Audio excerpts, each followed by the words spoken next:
the great debate, and as I said up front, I'm probably leaning a little towards tuna, but we're going to look at both today. And with that, I think we're going to start with Darrell, the underdog.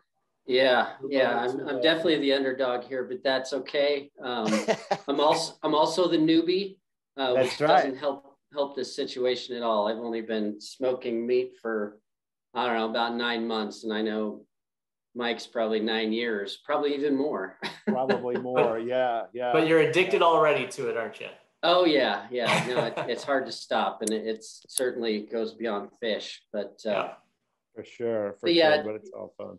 It's interesting, John. When we started talking about this, I recall a time hanging out with you where you were sharing some of your smoked tuna with me, and I definitely enjoyed that. But I always go back to smoked salmon. Just love it. So I think I may have told the story up front, but I have the fortunate position. I live across the street from and this is why I'm biased on tuna, a tuna fisherman. He goes out, and when he goes out, comes over with a little Post-it note and says, "What do you need?" And I'll say 20 pounds, bring it back, yellowtail, bluefin, whatever.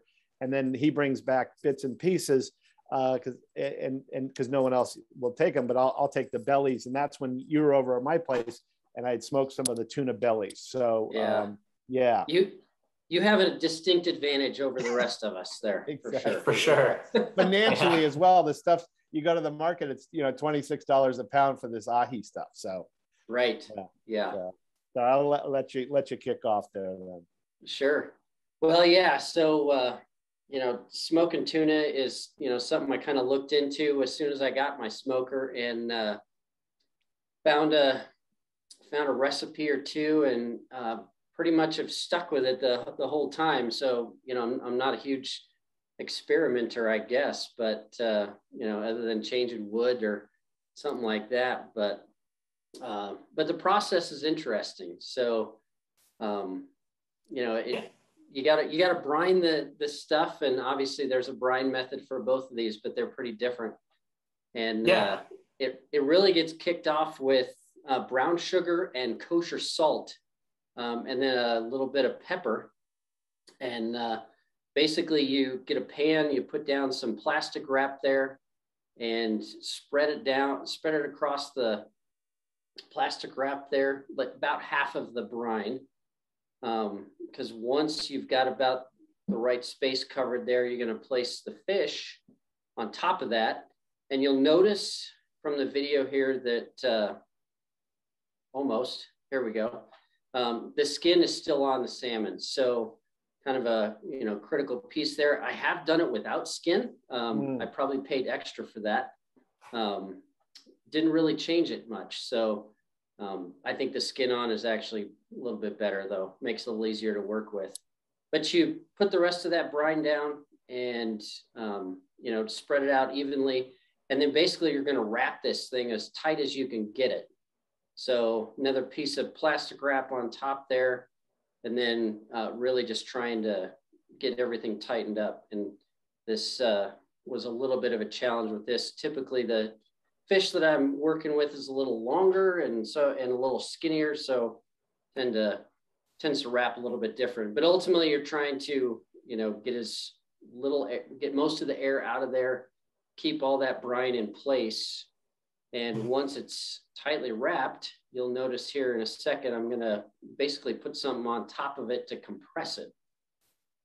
And again, I've never done it without doing this compressing process, but it's what the instructions said to do, so that's what I do. And but it does tend to just kind of, I think, press in all of the brown sugar and the salt there. So I wonder if it also, sorry, just to kind of jump in, I wonder if it kind of evens out so everything kind of cooks and finishes at the same time and temp type of situation. Does that have anything to do with it? Honestly, I'm really not sure. I think it just has everything to do with, just kind of generating that brine initially, so that once that piece is done, that pellicle forms real nicely. But that once that thing gets compressed there, it sits in the fridge for about 5, 6 hours. And you keep it compressed the whole time? Sorry, jump in. Guys. Yeah, press the whole time. So yeah, some different methods there with brining these pieces of fish. You know, you're going with that dry brine, and as you can see, the brine method with the tuna, I've got it soaking in a wet brine. You know, big combinations of the water, apple juice, and brown sugar. Some of obviously the dry ingredients are the same, and I think, you know, even with the tuna, the time for brining is about the same, anywhere from 3 to 6 hours. I think I pulled mine out of the brine at about the 5-hour mark. I think I kind of got busy hanging out with friends and forgot about it for a little bit. But when I pulled it out, I mean, it looked glorious. I think that might be the next slide, if I'm not mistaken. We could see, and then here's what yours looks like as well, out of the brine from 3 to 6 hours, and you can tell that both these pieces of fish have definitely taken on all those ingredients that we put in, and the salmon, I mean, the tuna has definitely taken on a lot of different color, and it kind of looks a little tacky and sticky, and I think that plastic wrap on the salmon even looks kind of the same. So I believe we've achieved what we were supposed to here, right? Forming that pellicle. Yeah, it's interesting because you start out with a wet brine and mine ends up being a wet brine. So not real sure, why, other than I think the moisture from the fish and the process just kind of liquefies that. But ultimately you're going to take that fish out of the plastic wrap. And one of the critical points of this is wiping or washing off all that brine. So typically I'll, pull that thing out and then I'll just put it under the running water in the sink and just make sure all that gets off of there. And really the point there is that if that doesn't get washed off, the fish would be salty. Right. I might have jumped a little bit. This is coming out of our brines. And like you said, you wash yours off. I don't think I washed mine off at all, but I wanted to put it on a rack where air could get all the way around it, and then put it off into a refrigerator for about, I think it was just an hour or two for the tuna. How long did you go in the refrigerator with your salmon in order to form that pellicle? Yeah. So once it's pulled out and washed off, I put it on a rack as well. And it's actually sat in the fridge overnight, so I probably put it in around 9 o'clock at night and pulled it out about 8 o'clock the next morning. So it definitely sits for quite a while. And I've never not done it where it, goes overnight. So I think you could go a little longer, a little shorter, probably would make no difference, but it definitely creates a, nice pellicle film. And for those that don't know what the pellicle's about, ultimately it helps the smoke adhere to the fish.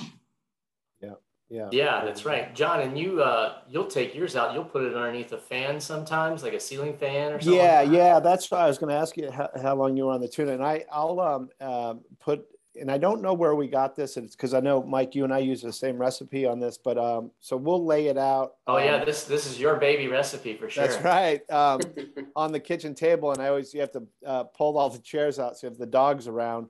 And we'll put it, it's obviously in cool weather, right? So we'll leave a ceiling fan going all night. So I'll pull it out of the brine at, say, 9 or 10 o'clock p.m. and then let that run all night.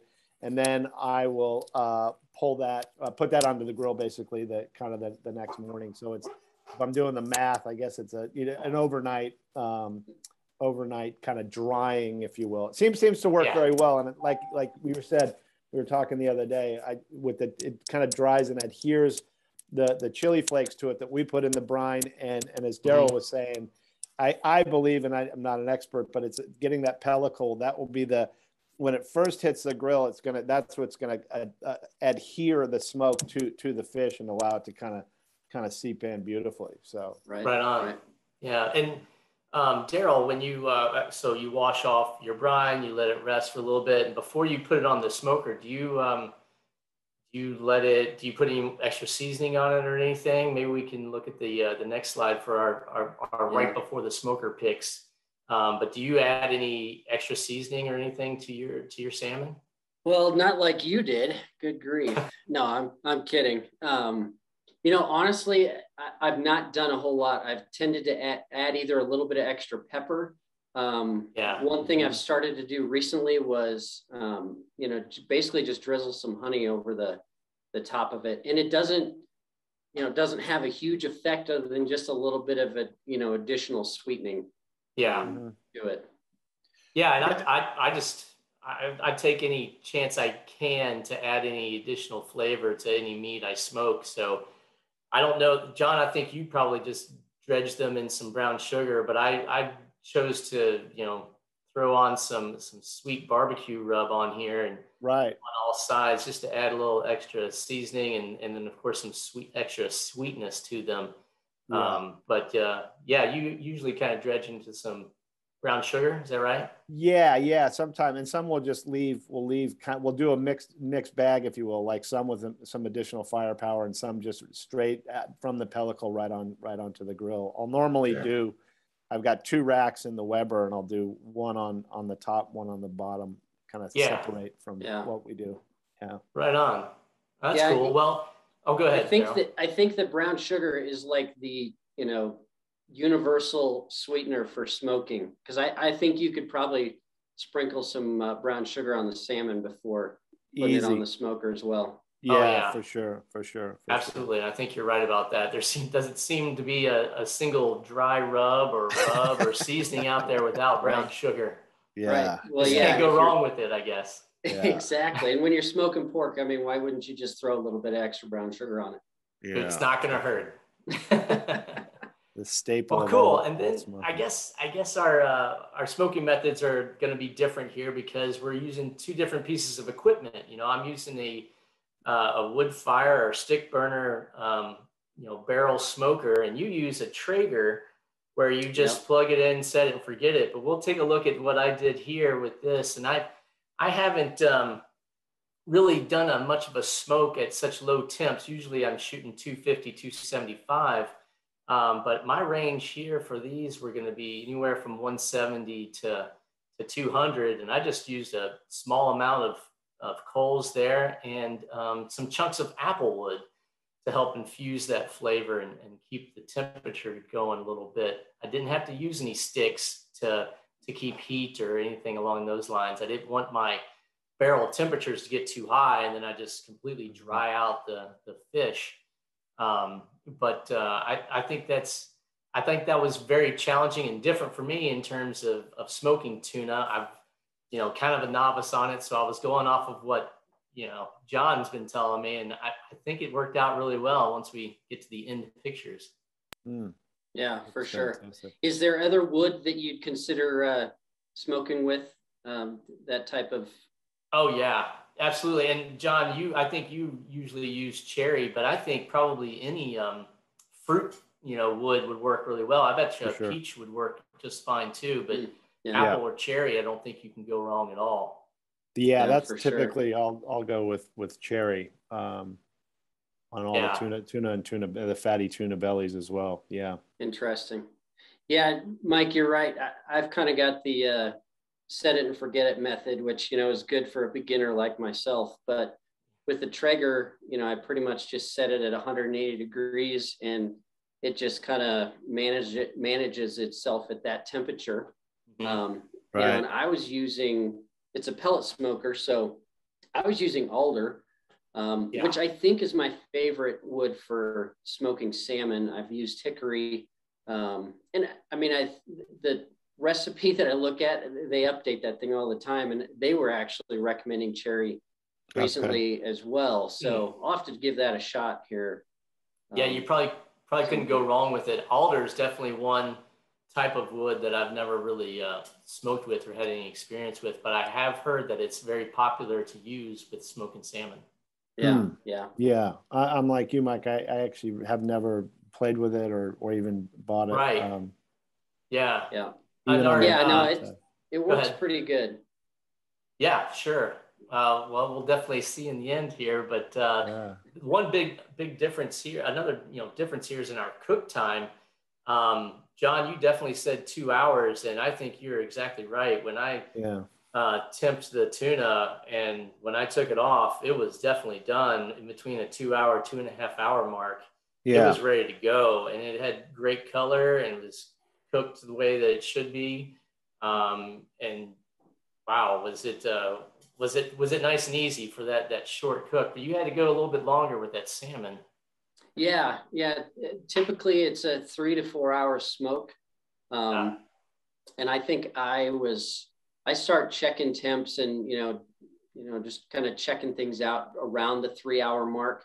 I think with this particular piece of fish, it was about 2.5 pounds.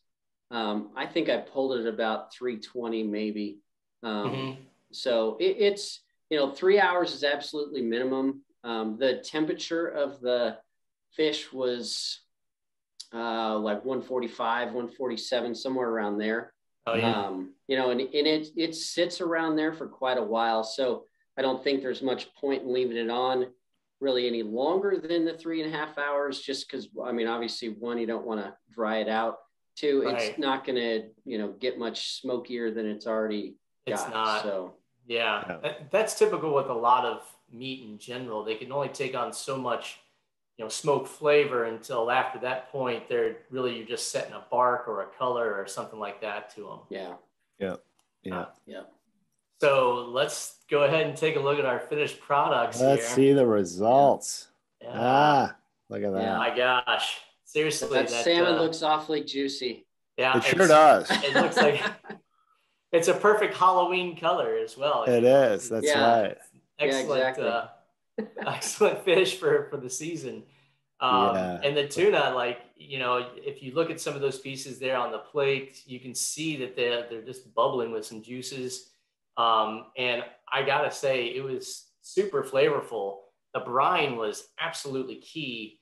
And we did a variety of things with this. We ate it as is, or we chopped it up and made tuna salad or tuna melts. And it was absolutely, it took everything up to a whole nother level of flavor and goodness. Yeah. No, it's amazing stuff. Did you eat it warm, like kind of right off the grill, or did you kind of make sure it rested a bit? I didn't give it much rest time. I was too hungry. There's a piece that never makes it back into the kitchen. It's right at the grill.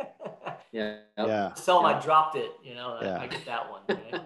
I maybe 10, 15 minutes, something like that. No more than 30 minutes, if I remember correctly. And it was still nice and warm and good to go. Yeah, it was right. It was really, really good. But like you said, your salmon looks absolutely amazing. And fantastic. I'm sure it didn't last long amongst your family members, right? No, it tends to move pretty quick. It's interesting. I always let it rest probably hour and a half, and then it'll be almost, a little bit better than room temperature, and I'll eat a little bit of it then. And that's kind of, that's the extent of eating it warm, really. Pretty much beyond that, we chill it in the fridge and pretty much eat it any chance we get. I mean, sometimes for breakfast, and my wife loves to put it on salad. I mean, there's so many different things you can do with it, but the great thing is that, you could do that too. I tend to be more of a purist with the stuff that I smoke. I'm like, I don't care if it's, beef, pork, or fish. I'm like, I want to eat just the meat, and I want to taste everything that is about the meat. Everything else is like, no, you're messing with the flavor. It's interesting though, this stuff, we typically, leave it in the fridge, eating it for a few different days. It never loses any of the moisture. It always just looks pretty much just like that, and stays the same. So it's a long lasting treat for sure. Good deal. And so let's ask our unbiased judge here, John, who scale. I used his recipe for the brine and seasoning and smoking and wood. That's kind of eating too, right, Mike? I know. This doesn't seem fair. The home team, the referees like providing the brine, right? Yeah. So who's making the call? I got to give home cooking. Yeah, I guess I got to give it to Darrell because they both look amazing, and it's interesting, Mike. You on your doing those kind of consistent pieces of I assume it's ahi, where my guy comes in and he'll get, when I get the bellies, he may have a 160-pound fish and he may have a 50-pound fish. So my bellies can range from maybe as thick as yours are to super thin. So with the double deck grill, I'll put those ones on top. And those are the ones that the thinner ones tend not to make it back into the kitchen because you just kind of eat it there. Right. But I think in fairness, it's through the process and learning more about it, I have to try salmon. So I think I've never done it. I love the method, and I'm like you guys where it's how long can you keep it? Well, you can keep it as long as you want, but it never lasts. Or in my view, if my fisherman's brought too much stuff, it's like it lasts till you just can't have it anymore till you're sick of it at the end of the week. Need something new, maybe. Yeah, exactly right. So something fresh. No, it looks fantastic. I'm a convert, Darrell. You'll take it. Well, you got to let me know once you smoke some what you think. But I'm certainly very anxious to buy some fresh tuna here and run through this process because the tuna certainly does look amazing. But I'll have to try that dry brine. I've never done that with salmon, so I got to try that out. Yeah. But you definitely had the shorter process. I had the longer process. So I guess if you're in a hurry, do the tuna. Exactly right. No, fantastic, guys. Yeah, it's coming. It's coming up on lunchtime here on the West Coast. So I may have to go find a place. There's a local taco place here right by our offices in Irvine that do fish tacos. So I think that's on the menu for me. So why don't we do this? We'll turn see if there's any questions from the audience. We appreciate you guys sitting through and learning about the smoking methods. Does that raise any questions for any of the attendees? I have a couple questions that came in. Great.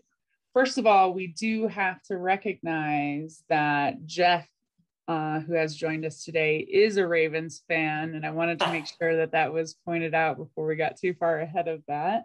All right. Well, thanks, Jeff, because the Ravens just destroyed my Broncos. So. Which I understand is not that hard to do. I'm not a big Whoa. I thought the battle was about the fish, right? Yeah. So one of the first questions was, what was the time on leaving them in the fridge again for each one? For the tuna to form that pellicle, I only left it in for like 1 to 2 hours with that air circulating in the fridge. Yep. Yeah, and I was overnight, so probably just short of 12 hours. Yep. Yeah, and I'm similar as we talked about. When I leave it, I do open air with a fan, and it'll be overnight typically, so 8 or 9 hours. So. Can you freeze the meat after it's been smoked?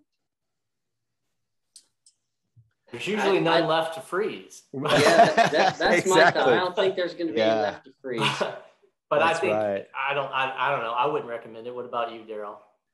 Yeah, I don't know that I would either. I mean, I suppose if you froze it and you did a really slow, thawing process, it might be all right, for salads or something like that. It probably wouldn't be as good for, just straight eating, or appetizer type stuff. Yeah.